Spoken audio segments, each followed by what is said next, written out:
네, 안녕하세요. 한때 미대생입니다. 오늘은 북한 경제는 왜 발전하기 어려울까라는 주제를 가지고 영상을 준비해 보았습니다. 북한 경제에 대해서 이해를 하기 위해서는 먼저 북한 농업에 대한 이해를 먼저 해 주셔야 되는데요. 특히 1978년부터 이뤄진 주체농법이라는 정책을 이해해 주시는 게 중요합니다. 주체농법이라는 정책은요, 적기적작, 적지적작 원칙 하에 농업지대 세분화 및 계획적 작물을 배치하는 북한의 농업 정책을 뜻하는데요.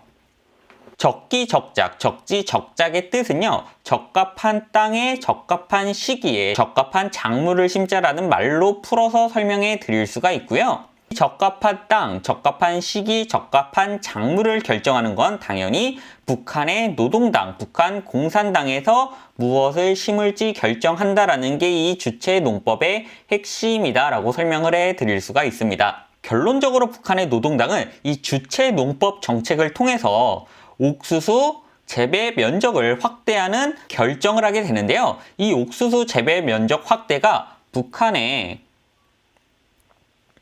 경제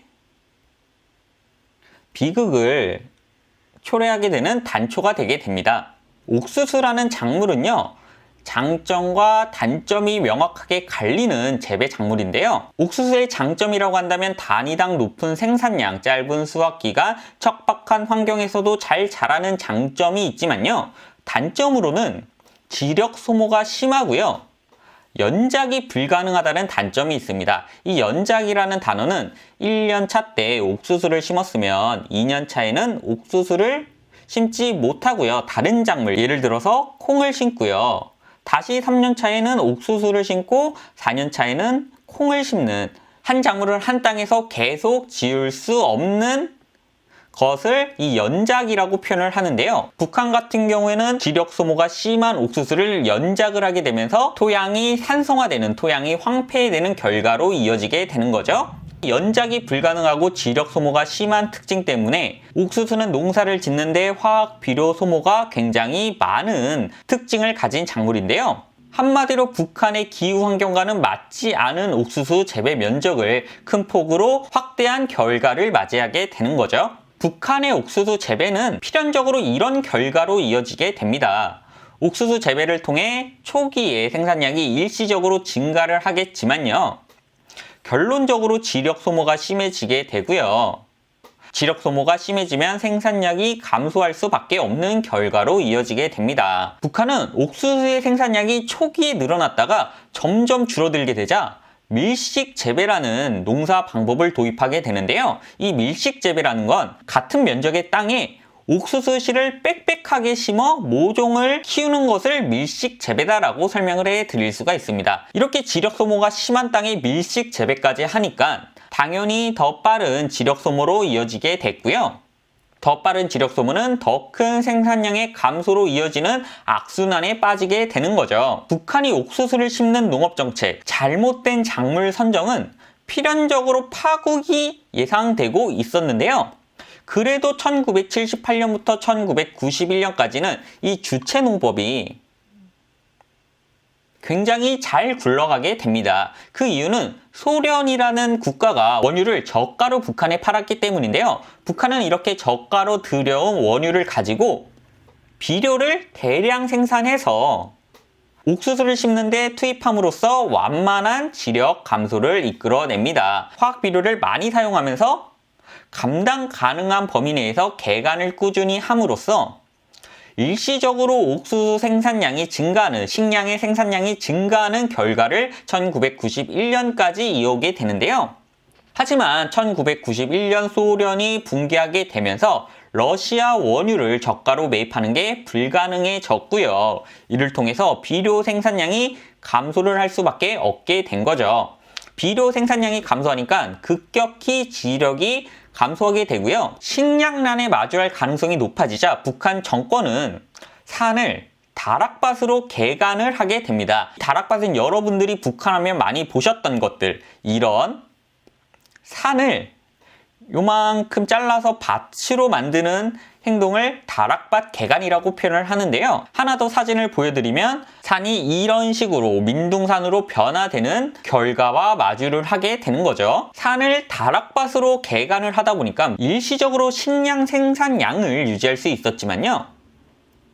결국에는 자연재해에 취약해지게 되면서 1996년부터 고난의 행군으로 이어지는 급격한 식량 감소 현상을 맞이하게 되는 것이죠. 지금 보시는 표에서 1990년 피크를 찍었던 북한의 화학 비료 생산량은요, 점점 시간이 지날수록 줄어드는 모습을 확인하실 수가 있고요. 특히 1995년에서 1996년으로 이어지는 이 구간에는 믿을 수 없을 정도로 화학비료 생산량이 점점 감소를 하는 결과와 이어지게 되는 거죠. 화학비료 생산량이 감소하면서 북한의 곡물 생산량도 함께 줄어들게 되는데요. 1990년과 94년을 제외하면 북한의 식량 생산량은 750만 톤을 넘어서지 못하고 점점 감소하는 모습을 확인하실 수가 있습니다. 제가 오늘 북한의 경제 발전에 대해 설명을 하면서 왜 자꾸 북한 농업 정책을 이야기하나 이런 궁금증을 가지시는 분들이 많을 것 같은데요. 그 이유는 경제 발전은 농업과 밀접한 연관을 가지기 때문입니다. 1차 산업인 농업이 발전해서 잉여 농산물이 많아져야지만 잉여 농산물, 잉여 자원을 바탕으로 자본을 축적할 수가 있고요. 잉여 자본을 투자해서 기술을 축적할 수 있게 됩니다.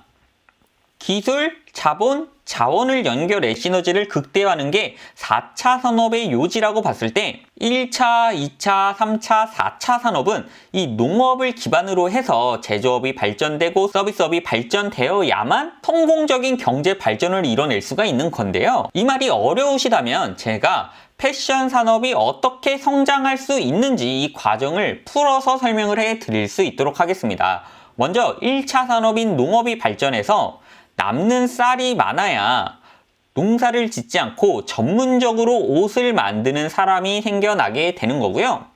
이 옷을 만드는 사람, 전문적으로 옷을 만드는 사람과 잉여 자본이 늘어야만 대규모로 공장을 세워서 기술을 축적할 수 있는 여건이 마련이 되는 겁니다. 이렇게 공장이 대규모로 발전되고 기술이 축적되어야만 브랜드가 생기고 글로벌 경쟁력을 갖춘 패션 기업이 탄생할 수가 있는 건데요. 북한 같은 경우에는 이 농업이 원활하게 이루어지지 않기 때문에 제조업과 서비스업도 같이 발전을 할 수가 없는 구조로 산업이 정체되어 있다. 그래서 경제 발전을 이루지 못하고 있다라고 설명을 해 드릴 수가 있는 거죠. 그래서 오늘 영상의 결론을 내어 드리자면요. 정치적인 문제를 모두 떠나서 지금 북한 경제 발전이 사실상 힘든 이유는요. 떨어지는 농업 생산량으로 인해 잉여 농산물 플러스 잉여